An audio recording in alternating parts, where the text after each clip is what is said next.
Welcome to the ESI Africa studio on the exhibition floor at Inlet Africa 2023. Today we are joined here by Lance Hawkins-Dady, who is the Innovation and Design Executive at Conlog and the Chairman of the STS Association. Welcome.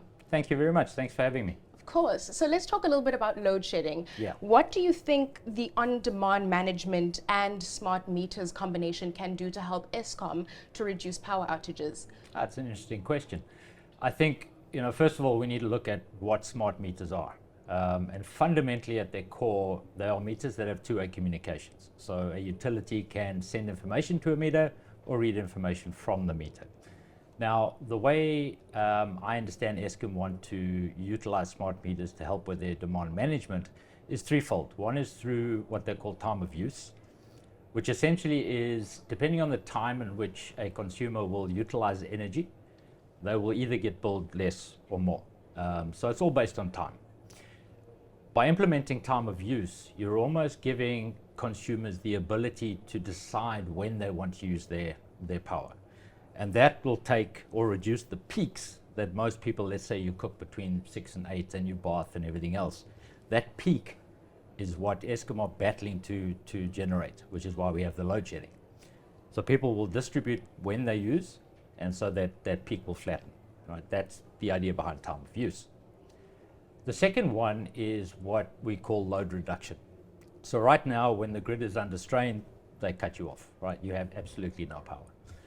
But with smart meters, you can send a command to the meter to say, reduce the allowable load by, let's say, 50%. Okay, which means as a consumer, you have the power in your hands to go off and switch off high consumption devices and still have power to your home. Okay, so you won't be load shed completely. If the grid's really under strain, again, Eskom can send a command to say, okay, drop everybody to 20% of what they would normally consume. Again, as long as you're not consuming more than 20%, you have power at your house, which means your TVs, your fridges, all of that still work, and you've got less equipment that's at risk for getting damaged when the power comes back on again. The third one is appliance control devices. So smart meters have the ability to not only communicate with a utility system, but also to communicate with devices in the home, which is a benefit to consumers because when load reduction comes, if you're not there and you can't switch off appliances, your meter is going to disconnect you. What load appliance devices does is the meter can instruct those devices to switch off during that time. For you as a consumer, that's a massive convenience. Mm-hmm. And in your capacity as chairman of the STS Association, I'm sure you're aware that there is the TID Rollover deadline that is approaching for meters under the STS technology bracket. Yeah. Can you please just tell us a little bit more about this and tell us a little bit more about what Conlog is doing to mitigate risk? Okay, so that's also a very, very good question because there has been a lot of media hype around this TID rollover. I think a lot of sensationalism, to be honest. 70 million meters, everybody's going to be without power come the 24th of November 2024. Now, the TID is a real thing. What it essentially is back in the 90s, the specification was written for prepayment, and the tokens that were generated for consumers to put into the meter were 20 digits. That was felt that was easy enough for consumers to put in. Within that token is a whole bunch of information that's carried to the meter. One of those is what we call the token identifier. Mm-hmm. Essentially, it's a unique number for that meter that prevents consumers from replaying the token. Okay, so it's a security feature. But like any counter, it's going to have a limit. On the 24th of November 2024, that counter will reach its maximum limit, which means that no credit tokens past that date will be accepted by the meters. That's where the sensationalism comes in.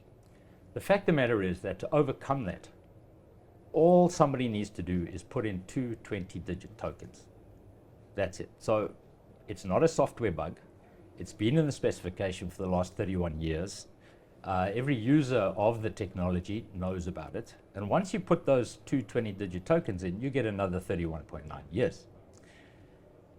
The process to do so it's not simple. And what Conlog has done is they have created a framework which goes from consultation with utilities, consultation with their consumers or customers, training where needed, audits of the meters and the systems that are currently there, because there are some upgrades that will be needed, and then a full project management and execution plan to help utilities to actually execute that TID rollover program. So let's move a little bit more into ESI Africa's 2023 African Power and Energy Elites magazine. So we featured quite a few projects and one that had metering combined with mini grids. So what do you think are the challenges that might come up when we're working with metering as well as renewable energy technologies? So I think firstly, renewable technologies within the microgrid space or the mini grid space, metering is essential. You're talking about renewable sources that are variable. So whether it be solar or wind, it's not always sunny, it's not always windy. So managing the capacity of the mini grids is important. A lot of the mini grids are grid tied, which means they supplement or allow consumers to consume energy off the grid when the mini grid has depleted to a certain level. Now, where metering comes in is, like Eskom do with their generation and trying to manage demand, meters need to do exactly the same thing for mini grids. You don't have a perpetual source of energy, so managing how much any consumer can consume at a point in time, so peak, and managing the capacity of that mini grid is where the metering comes in. On top of that, if you are grid tied, there's a thing called net metering, which is a mini grid can put energy back into the grid, and then obviously you are consuming from the grid at some point, and the differences need to be sort of aligned. So there may be at some point in the future, and there's a lot of talk about it, tariffs applied for payback to consumers who put energy back on the grid. And that net metering is essentially just the difference between what I've consumed from the grid and what I've put back. All right. Well, thank you so much for talking with me today, Lance. I absolutely appreciate it. It's a pleasure. And to all of our viewers who are watching, thank you so much for tuning into ESI Africa's YouTube channel. You can make sure to like, comment, and subscribe to see more content like this. Have a powerful day, and goodbye for now.